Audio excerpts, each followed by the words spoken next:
एक गांव में रंगैया मंगम्मा पति पत्नी रहते थे। उनका एक सुंदर बेटी भी थी। 2 साल से सूखे के कारण कुएं के पानी सारे सूख जाते हैं और गर्मी की मौसम होने के कारण उसका खेत भी सूख जाता है। उसके सारे पैसे वो खेत में और खेती में गवा देने के कारण उदास होकर रंगैया मंगम्मा से ऐसे कहता है, मंगा, भगवान भला हमसे ऐसे क्यों खेल रहा है। गर्मी का मौसम आ गया, कुएं के अंदर पानी भी खत्म हो गया और खेत का हालत ऐसे है। सारे पैसे मक्के में डाल दिया मैंने। ऐसे वो निराश होता है। इतने में उसकी बेटी लक्ष्मी आकर पापा ऐसे कहते हुए हंसते हुए प्यारी सी नन्ही सी उसकी बेटी अपने पापा से गले लगाती है। अपनी प्यारी बेटी को देखते ही रंगैया के चेहरे पे मुस्कान आ जाती है। वो उसके सारे दुख भूल जाता है। रंगैया को अपनी बेटी से बढ़कर इस दुनिया में और कुछ नहीं है, लेकिन वो हर वक्त सोचते रहता है कि उसकी बेटी को वो भला ऊंची पढ़ाई कैसे करवाएगा। तब बेटी अपने पापा से, क्या हुआ पापा, आप ऐसे क्यों हो, ऐसे पूछती है। कुछ नहीं बेटा, हमारे खेत में उग रहे मक्के हमारे हाथ नहीं आएंगे, इसी का डर है। कुएं का पानी भी तो सूख गया। ऐसे कहते हुए वो खेत की ओर दुख से देखता है। तब उसकी बेटी लक्ष्मी, पापा हमें कुछ नहीं होगा, जो भी होगा अच्छा ही होगा, ऐसे वो अपनी प्यारी बातों से कहती है। कैसे बेटा, गर्मी का मौसम तांडव कर रहा है, बारिश के मौसम आने के लिए बहुत वक्त है, ऐसे कहते हुए दुखी होता है। एक बार अगर आप कुएं में झांक लोगे तो आपको पता चलेगा ना कि पानी है कि नहीं। ऐसे कहते हुए वो अपने पापा का हाथ पकड़कर उन्हें उस तरफ ले जाती है। पानी नहीं है बेटा, ऐसे कहते हुए वो ऊपर उठता है। आप कुएं में तो झांको पापा, ऐसे कहती है लक्ष्मी। कहाँ बेटा, ऐसे कहते हुए वो कुएं में झांकता है। कुआं पूरा सूखा रहता है। ये लो पापा, ऐसे कहते हुए वो उसके ग्लास में मौजूद पानी को कुएं में डालती है। बस अचानक कुएं में पूरा पानी भर जाता है।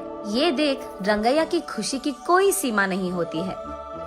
वो उसकी बेटी को उठाकर, तुम मेरी बेटी नहीं हो, इस घर की महालक्ष्मी हो, ऐसे उसकी तारीफ करता है। ऐसे वो उसके खेत में पानी डालकर अपनी खेत को बचाता है। लेकिन उसी समय गांव के कोई भी कुएं में पानी नहीं रहता है, और क्योंकि ये बात इधर उधर फैल चुकी है, गांव वाले सारे उसी कुएं के पास आकर पानी लेते थे। ये देख उस गांव का घमंडी जमींदार वहां आकर, क्यों रंगैया, क्या हो रहा है यहाँ? मेरे कुएं से पानी निकालकर तुम सारे गांव वाले ऐसे कैसे उसका इस्तेमाल कर रहे हो? ये मेरा खेत है और ये कुआं भी मेरा है। मैंने ये सोचकर दिया कि तुम गरीब हो, काम कर लोगे, लेकिन तुम यहाँ समाज सेवा कर रहे हो। ऐसे ही देखता रह जाऊंगा तो ये खेत भी तुम्हारा कह दोगे तुम। ऐसे गुस्से में उससे बात करता है।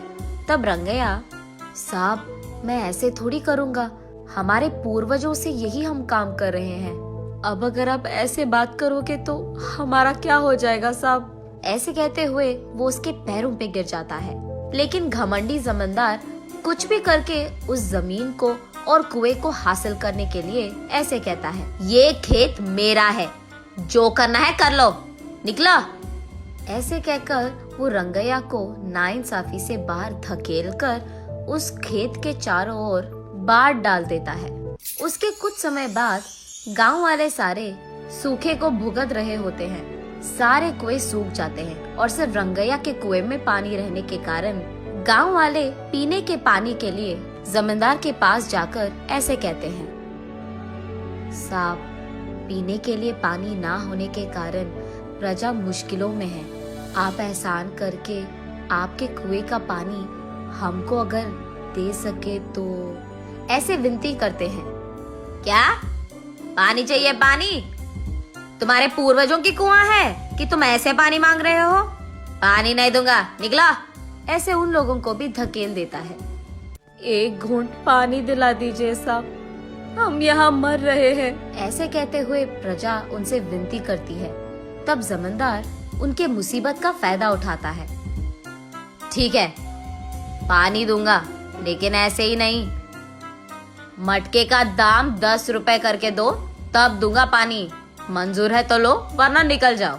कुछ न कर पाने के कारण प्रजा चुपचाप उन्हें पैसे देकर पानी लेते हैं। घमंडी जमींदार जब पानी के लिए उसके मटके को कुएं के अंदर डालता है, अचानक एक ही झटके में सारा पानी सूख जाता है। तब जाकर जमींदार को अपनी गलती का एहसास होता है। रोते हुए रंगैया के पैर पकड़ता है और माफी मांगता है।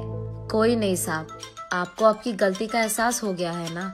तब जाकर वो रंगैया की बेटी की सहायता से जब मटके को कुएं के अंदर डालता है तो अचानक पानी पूरा भर जाता है कुएं में और सारी प्रजा इस घटना को देख बहुत खुश होती है।